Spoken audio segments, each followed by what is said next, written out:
Përshëndetje miq. Sot do t'ju përcjellim historinë e vërtetë të një oficeri marine, që u dërgua në Vietnam në vitet 1967-1968. Ai ishte udhëheqësi një patrulle zbulimi prej 13 burrash, prapavijes armike, patrullë që po përgatitej për një operacion të madh. Kjo ishte patrulla e fundit përpara se të largohej. Ngjarja e kësaj nate do të ndryshonte jetën e tij përgjithmonë dhe do ta drejtonte tek një vend ku zemra, mendja dhe jeta e tij u bën të lirë nga prangat.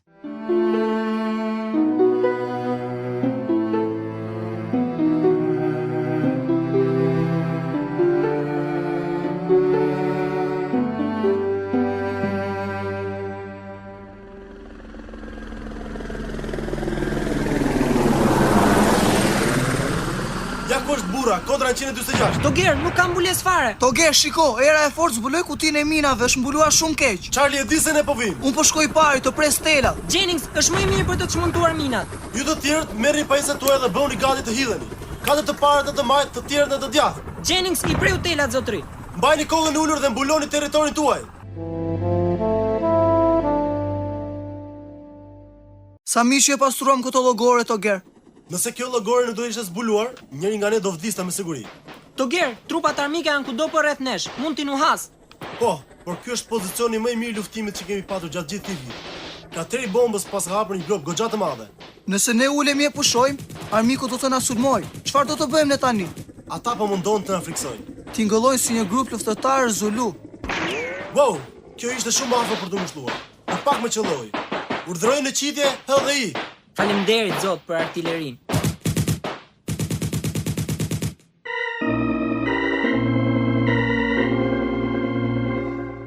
Histori të vërteta njerëzore që hedhin te mashtrimin.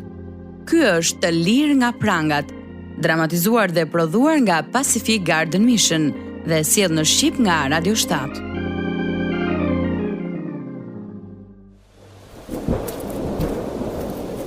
Ne do të kishim arritur tashmë në bazë nëse ky shi do të kishte ndaluar. Me një mod të tillë, helikopterët nuk mund të vinë këtu. Mos u mërzit. Ata do na nxjerrin nga kjo vend. Të paktën Charlie ndaloi së bëri të gjitha të raket. Ata janë akoma këtu. Mos e harro këtë. Ma merr mendja se sulmi përgjatë luginës i ka larguar ata. Gjithçka që bën ishte të anullonin shfaqjen tonë. Po, dhe ne kemi ngecur këtu. Djema, ata po planifikojnë një sulm. Në pozicione.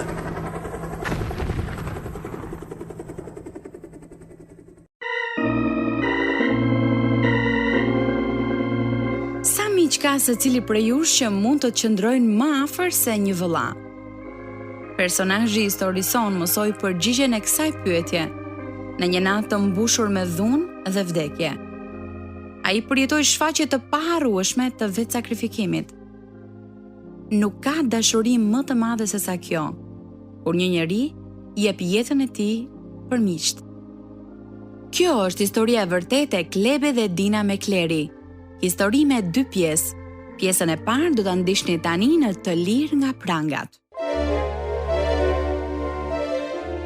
Unë rrita në një plantacion për 10.000 hektarësh jashtë Georgetown, Carolina e Jugut, një pasuri të cilën gjyshi im e shiti gjatë kohës së vështirë, ku ai punonte si kujdestar. Çfarë fëmijërie kam patur. Shkoja për gjueti, peshkim dhe kalërim. Prindrit e mi ishin të rrep, por të dashur dhe të pa-anshëm. Dhe unë u rrita duke besuar te Perëndia. Kisha 2 motra më të mëdha, notat e të cilave bënin që të mia të dukeshin si të zeza. Megjithatë, unë shkëlqeja në atletik, mjaftueshëm që ta bëja babain krenar. Ai ishte një gjuetar i madh, kështu që për herë të parë qellova që në moshën 6 vjeçare. Kur isha 8 vjeç, shkoja të gjuaja drerë me të.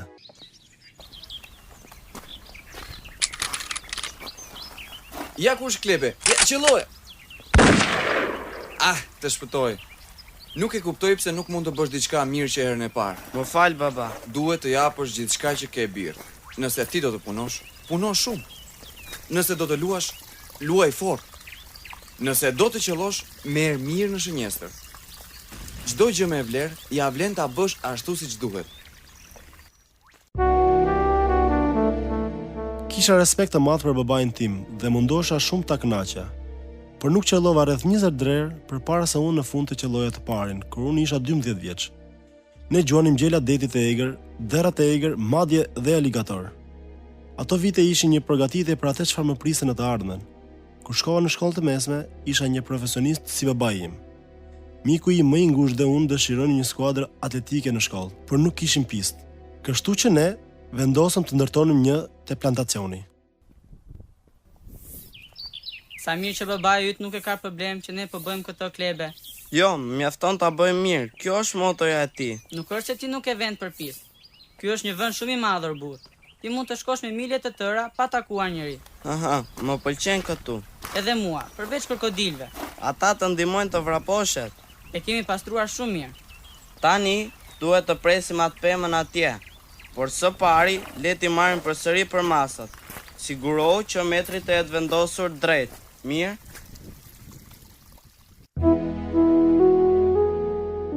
Ne punuam shumë dhe kur fshati kuptoi se e kishim marrë seriozisht këtë gjë, ata erdhën dhe na ndihmuan të ndërtonin pistën.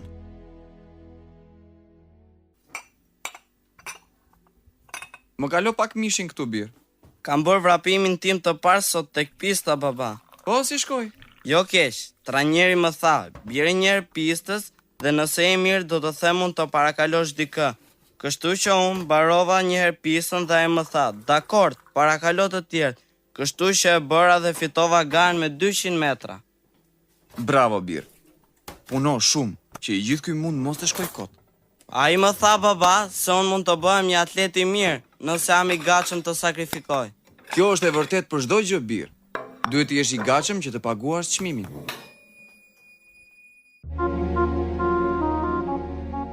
I dhash vrapimit me gjithë zemrën time, duke punuar në fermë gjatë verës dhe në dimër duke mbajtur trupin në formë. Fakti që leroja tokën duke qëndruar mbrapa mushkës, më ndihmonte të zhvilloja një hap të madh, dhe kështu që fitova kampionatin kombëtar në 970 metra. Theva rekordin në vitin e fundit të shkollës dhe u diplomova me 12 fleta lavdërimi nga universiteti në futboll, basketbol dhe pistë.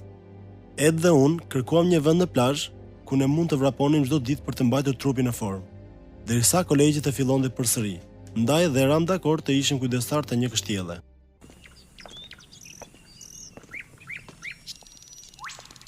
Duket si një film. Po, një film i frikshëm. Shiko hekurat mbi dritare. Pronarja tha se ata kishin patur probleme me njerëz që gabisnin. Si mund t'i kalojnë ndonjë të gjithë të shkurre? Janë rritur deri te dritarja. Dhe ne duhet të presim barin? Cilin bar? Të paktën nuk po na kërkojnë të paguajmë qeran. Eja, le të shkojmë brenda.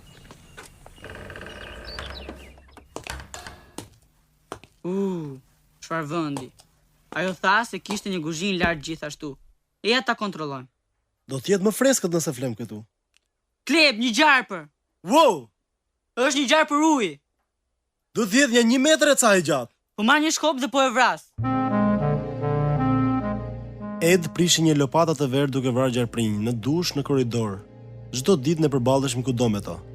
Ne vraponin në plazh në 4 të mëngjesit dhe bënin 2 punë që të kursenin para për kolegjin.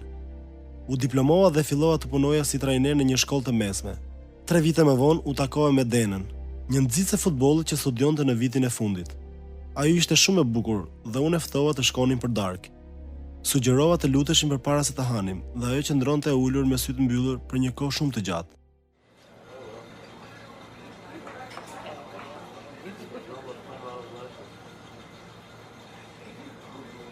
A do të lutesh apo jo?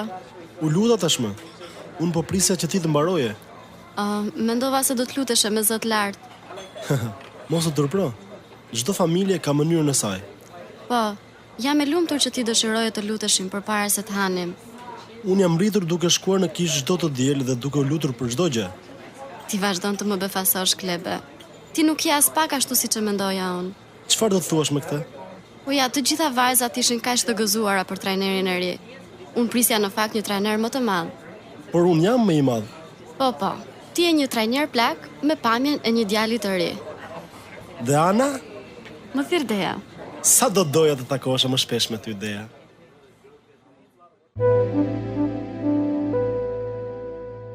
Ne filluam të takoheshim pothuajse çdo fundjavë, shpesh në palestër, ose kur Dea më ndihmonte të vendosja vizat e pistës duke dhënë mustangut tim, ndërsa unë e ndiqja në këmbë duke këndoduar sipërfaqen. Ajo mbante pikën dhe për aktivitetet dhe shkonte për vrap me mua që herët në mëngjes. Në dhjetor ne zyrtarisht po dilnim bashk, por në verë u ndava me të sepse doja të merrja masterin. Erdha në vete në korrik, pasi mësova se ajo po dilte me dikë tjetër. Edhe mua më ka marrë malli për ty, Klebe. Por ti ai që u ndave nga unë, të kujtohet? U tregova budalla Deana. Kur të pash më të djalin tjetër, erdha në vete. Ti nuk po del me ndonjë, apo jo? Jo. Atëherë, a pranon të dalesh me mua? Nuk dua të lëndohem përsëri, Klebe. Nuk do të lëndoj më, të premtoj. Ne mund të jemi miq, Klebe, dhe kaq. Shkëlqyeshëm. Deana, a do të vish me mua në pishina nesër?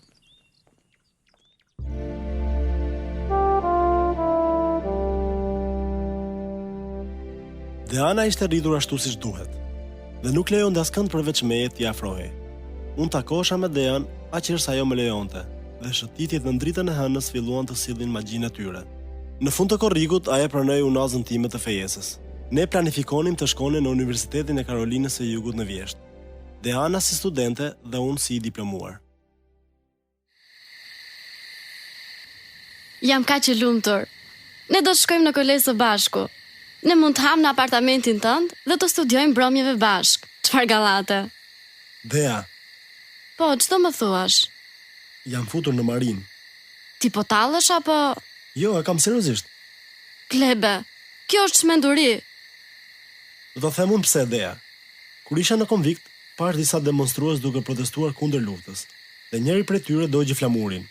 Më zemëroi shumë kjo gjë. Nuk dua të jem në konvikt me djem të tillë. Por ti do t'jesh trajner në shkollë. Ne do të martohemi. Këto gjëra edhe mund të presin. Klebe me Kleri, nuk mund ta besoj që po ma bën këtë. Ata me siguri do të dërgojnë në Vietnam. Them se po, por është detyra ime të shërbej vendit tim.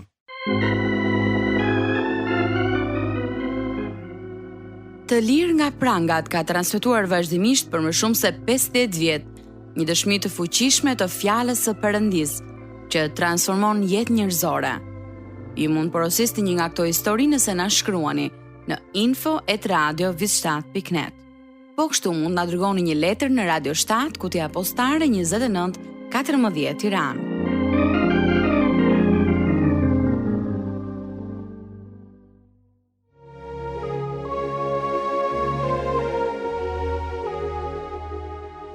Pas trajnimit për të bërë oficer, unë u caktova si toger në trupat tetare të Amerikës, të premten e mirë të vitit 1967. 2 ditë më vonë, të dielën e Pashkeve, Deana dhe unë u martuam në një ceremoni formale. Më pas fillova 21 javë trajnimi bazë të avancuar në Quantico, Virginia. Deana ishte një grua e mrekullueshme dhe ne kishim studim Bible dhe lutje çdo ditë së bashku.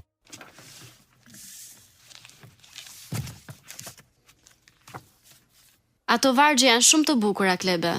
Lexoj përsëri. Gjej kënaqësinë tënde në Zotin dhe ai do të plotësojë dëshirat e zemrës sate. Vendos fatin tek Zoti, ki besim tek ai dhe ai ka për të vepruar. Më pëlqen vargu 23. Hapat e njeriut i drejton Zoti, kur atij pëlqejnë rrugët e tij. Ky je ti, Klebe. Ti je një njeri i mirë.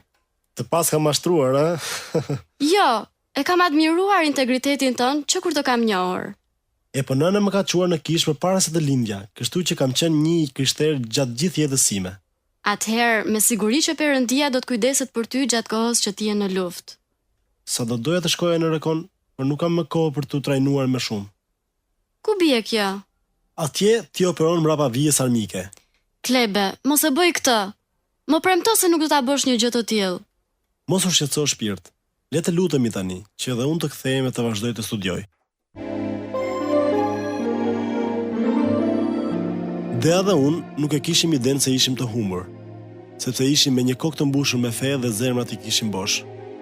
Asnjëri prej nesh nuk e njihte Krishtin si shpëtimtarin ton personal, e megjithatë ai na njihte ne. Në testimin tim të gatishmërisë fizike, unë u hoqa ekipin në një vrapim për 5 kilometrash me armatime të rënda, dhe rash pandjenja 300 metra larg vijës së finishit. Në spital temperatura ime ishte 40, kështu që mjekët më vendosnin pako me akull për të ulur temperaturën. Një orë më vonë, u zgjova duke thirrur: "I dua forca detare, mos më dëboni!" Sa na ke trembur, Klebe. Të paktën nuk më dëbuan nga Marina. A e kupton se mund të kishe vdekur? Të gjitha ato punë të madhe dhe gjitha ato vrapime që kam bërë gjatë viteve ma kanë bërë zemrën të fortë shpirt. Çfarë tha doktori? Ai mendon se nxehtësia tropikale në Vietnam nuk do të më bëj mirë. Ndoshta ka të drejtë. Nuk u futën në marrim për të larguar nga ndonjë gjë. Megjithatë, i kërkova doktorit të ndryshonte urdhrin tim. U nisa për në Vietnam me 8 tetor 1967, kur avioni u ul në Da Nang me drita raketash dhe murtajash që ndriçonin errësirën, jeta ime e lutjes filloi të rritej. Të gjitha pajisjet dhe furnizimet e mia vinin nga burra të vrarë apo të plagosur, dhe gjaku dhe vrimat e plumbave ishin palajmërime të rrezikut, me të cilat përballeshim çdo ditë. Ata kishin nevojë për togerë në Rakon. Kështu që unë dola vullnetar dhe u emërova në batalionin e zbulimit të divizionit të parë të marinës kompania A toga e tretë. Koloneli më udhëzoi. Toga Texas u sulmua sot. 3 u vranë, 13 u plagosën, po pres të marrë vesh për largimin e tyre. Jam takuar me reshterin artillerisë, ndërsa ata po largoheshin, zoti oficer. Ai u vra, ndaj dhe ti do dhe heqësh togën që tani e tutje. Unë dua që ti të shkosh në 3 patrulla, si një kalorës në fillim. Mësoj litarët. A ke shkuar në shkollë në shtetin Rakun? Jo, zotëri, nuk pata kohë. Po a ke ndonjë eksperiencë në gjuhëti dhe gjurmim? Po, zotëri, babai më ka stërvitur mirë. Kam shkuar për gjuhëti gjithë jetën time, zotëri. Qëllimi juaj është të mbledhni informacion mbi lëvizjen dhe numrin e trupave armike. Në 6 muajt të fundit, një numër për më shumë se gjysmë milionit të trupave armike kanë deportuar në këtë zonë. Mos hapni zjarr, vetëm në qoftë se shikoni veten në rrezik. Merrni të burgosur kurdo që mundeni. Dëgjoni. Pal Joy. Ky është Pete nga Texasi. Ne jemi drejtuar drejt shtëpisë. Në rregull Texas Pet. Eja Klebe. Le të shkojmë të takojmë të lëndruarit në spital dhe të shohim se kush mund të na tregojë ndonjë gjë. Burri që mbijetoi nga kjo ngjarje u bë miku im më i ngushtë. Unë punoja shumë dhe e doja punën time. Përpara çdo misioni, unë kontrolloja zonën me një sopat, duke kërkuar për ujë dhe vend ku njerëzit e mi të mund të strehoheshin. Amiku përdorte mbulesën e errësirës, kështu që unë qëndroja zgjuar duke studiuar harta dhe duke i mbledhur një natë përpara se të largoheshim. Droga asnjëherë nuk u përdor nga burrat e mi dhe nuk lejoj alkool një ditë përpara patrullimit të zonës dhe as duhan gjatë patrullimit. Kur një i plagosur nga një grup tjetër vdiq nga plagët, unë i mësova burrave të mi ndihmën e parë për plagët të shkaktuara nga plumbi dhe minat. Hey Toger, a keni qenë ndonjëherë i burgosur? Ti asnjëherë nuk e dorë nga ne. E po unë kam mësuar këtë gjë nga babai im. Duhet të jemi gjithmonë në formë, në mënyrë që të përballemi me sfidat e armikut. Në rregull burra, mund të largoheni. Pastroni dhe testoni armët tuaja për patrullën e nesërme. Klebe, kam dëgjuar se i ke trajnuar burrat e tu të marrin gjak. Kjo është e vërtet, kapelan. Ide e mirë. Sa keq që nuk mund të bëjmë diçka të tillë që t'u japim shpresë. Çfarë doni të thoni, zotri? E po, të plagosurit gjithmonë pyesin për gjesjen e trupave ose kapelanin. Sa keq që ne nuk mund të japim shpresë ashtu siç japim edhe gjak nëpërmjet transfuzionit. Ne të gjithë mund të inkurajojmë njëri tjetrin. Madje dhe të lutemi, nëse kjo është ajo çfarë dëshiron ndonjëri nga ata. Nëse je i rilindur, gjërat bëhen më të lehta. Po. Ti je një krishter i mirë, por disa nga këto burra nuk e dinë se Krishti vdiq për mëkatet e tyre. Dhe asgjë nuk i jep shpresë një burri, aq sa të di se turpi dhe ndjenja e fajit janë larguar në kryq. Jezusi vdiq të na jap jetën e përjetshme, kështu që vdekja nuk është fundi. Po, kapelan. Por unë përpredikoj korit Klebe. Ti e di mirë këtë gjë. Po, zotëri, por është gjithmonë mirë ta dëgjosh sërish.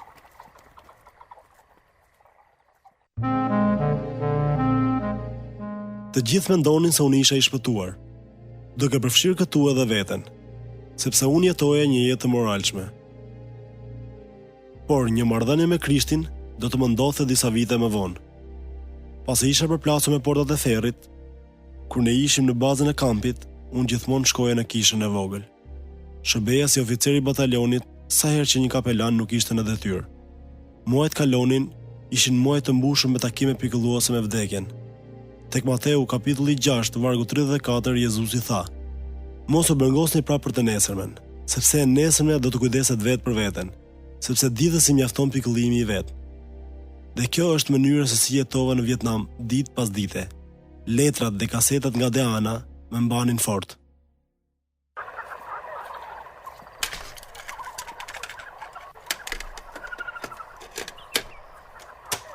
Klasat e mia të infermierisë më mbajnë të zënë me punë.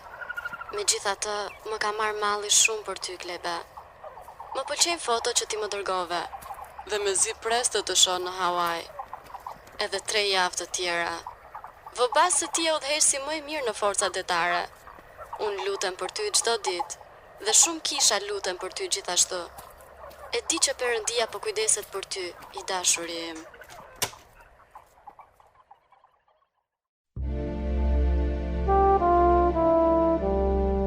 Deri në mars, kisha qenë në Vietnam 5 muaj dhe kisha udhëhequr 18 skuadra. Ne gjithmonë i kishim patur pajisjet e nevojshme. Deri atëherë, Recon po mbulonte dyfishin e territorit me gjysmën e numrit të burrave që kishim patur. Kur unë kisha shkuar në fillim në Vietnam, për në 5 muaj si udhëheqës skuadre, nuk kisha humbur asnjë ushtar. Pas skuadrës tjetër, e 19-ta, unë do të shkoja për pushime duke u takuar me Dean në Hawaii.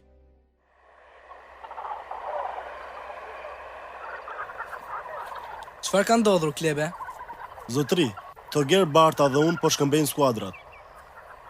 Skuadra ime e fundit ishte e njëjtë me R dhe R, ndërsa ai ka qenë në zjarr në Charlie Ridge. Kështu që ai do të marrë kodrin 452 dhe unë do të marrë kodrin 146. Në presim një operacion të madh atje. Keni rënë dakord me njëri tjetrin? Po, zotri. Nuk ke ndëruar mendje për të qenë një vrojtues i ajrit, apo jo? Ata mund të përfitojnë nga eksperienca juaj në dallimin e objektivit të artillerisë. Më pëlqen ky pozicion, zotri. Jam afruar shumë me burrat e mi dhe do të më pëlqente të qëndroja me ta. Në rregull, Toger, mund të veproni. Ju do të jeni në mes të veprimit.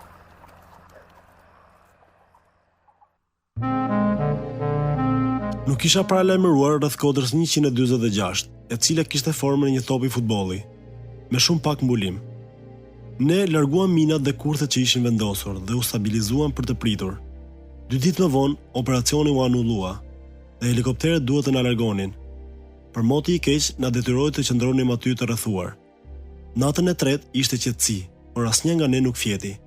Çdo burr ishte 100% vigjilent, gati të dëgjonin edhe zhurmë më të vogël. Në orën 12 të natës, unë dola nga vendi ku isha strehuar, pak para se skuadra në VA të hidhe në sulm.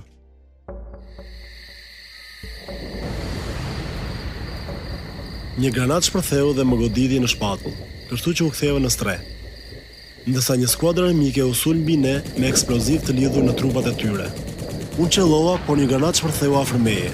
Shpërthimi më hodhi në ajër, duke shqyer krahun tim të majt nga brylje poshtë. Mendimet e mia thirrën më të madhe. Oh, Perëndi, jo, më shpëto. E gjithë skuadra ime ishte gati në shpartallim, mezi lëvizja nga një pozicion në tjetrin. Por 7 burra ishin plagosur, duke përfshirë edhe një të vdekur. Më pas erdhi një granat tjetër. Dhe unë ngrita duart për të mbrojtur fytyrën. Dhimbja ma përshkoi kokën si një sapat dhe unë u verbova nga gjaku. Një granat tjetër goditi këmbët e mia. Vdekja po më pushtonte, por unë kisha një dëshirë të zjarrt të jetoja. Toger! Shef, ju jeni? Po, zotëri, ata vazhdojnë të vinë. Nuk mund të lëviz. Merë komandën dhe thirrë helikopterët të na nxjerrin jashtë. Pa Gjoj, ky është Texas Pet. Na duhet të kthehemi shpejt. Marrje. Negativ, Texas Pet, për shkak të shiut të mjegullës, ne nuk mund të vim derisa të lind dielli. Lëre fare, askush nuk do të ketë betur gjallë deri atëherë. Thirr njësin Spoki, ndoshta ata do të vinë. Si janë burrat? Johnson në mbi granat, duke munduar të mbrojë një tjetër. E humbëm Toger. Edhe Jennings është prerë keq gjithashtu. O zot! Texas Pet, ne u nisëm, marrje.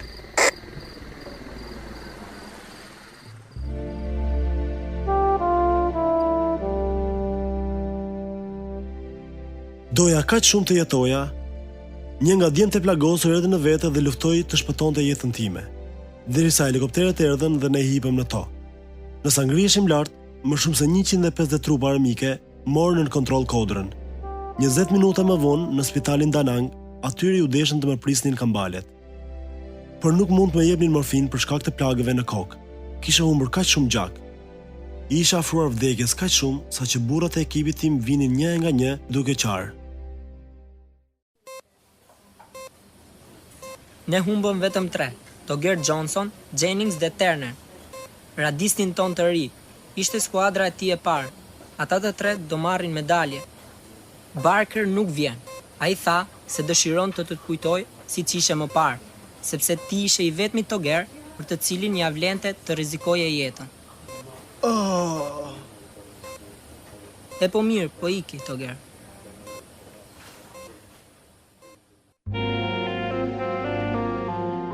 Në një gjendje deliri, mendoja se kam parë ferrin disa herë. Tunelet e errëta pafund.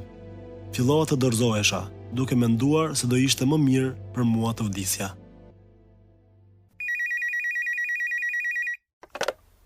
Ç'kem idea? Jam babi. Një miku ynë sapo na mori në telefon nga Japonia. Kleb është dërguar aty me helikopter. Ai është në gjendje shumë të keqe. Ka humbur edhe njërin sy. Jo. I dashur zot, jo. Jo. Por jo vetëm kaq.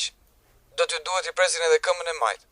Për shkak të plagëve të granatës, këmba i është infektuar. Kjo është si një ëndër e keqe, baba. Duhet të shkoj tek ai. Lutu, Deana. Lutu. Vetëm Zoti mund ta shpëtoj tani atë. Javën tjetër në pjesën e dytë të kësaj historie dramatike, do të dëgjojmë se si në mes tragjedisë mbriti paqja e Perëndis. Po ti miku im, nëse do të përballesh sot me vdekjen, a e di me siguri se do ta shpenzosh për jetësinë e parajsë me Perëndin? Tek Ungjilli sipas Gjonit, kapitulli 16 dhe vargu 16, Jezusi tha: Unë jam rruga, e vërteta dhe jeta. Askush nuk shkon tek Ati, përveç se nëpërmjet meje. Tek letra Romakëve, kapitulli 10 dhe vargu 9 dhe 10 thuhet: sepse po të rrëfesh me gojën tënde Zotin Jezus, dhe po të besosh në zemrën tënde se Perëndia e ngjalli prej së vdekurish, do të shpëtohesh. Sepse me zemër njeriu beson në drejtësi, dhe me gojë bëhet rrëfim për shpëtim. Nëse do të mësosh më shumë për shpëtimin e Perëndis, ju lutem na shkruani në info@radioviz7.net ose në Radio 7, kutia postare 29 14 Tiranë. Apo i hapin këto dëshmi sytë tuaj ndaj të vërtetës së Perëndis? Nëse po, tregojeni të tjerëve që të dëgjojnë edhe ata e të bekohen. Shkruani në Radio 7, kutia postare 29 14 Tiranë ose email në info@radioviz7.net nëse ky program ju ka bekuar shumë. Kjo ishte historia e vërtetë e Klebe dhe Dina Mekleri. Të lirë nga prangat është prodhuar nga Pacific Garden Mission, për të treguar nëpërmjet historive të vërteta se nëse jeta juaj është bosh, ajo mund të mbushet derisa të derdhet. Mezi presim të dëgjojmë prej jush, jeni të mirëpritur të na shkruani në Radio 7, kutia postare 29 14 Tiranë ose në info@radioviz7.net.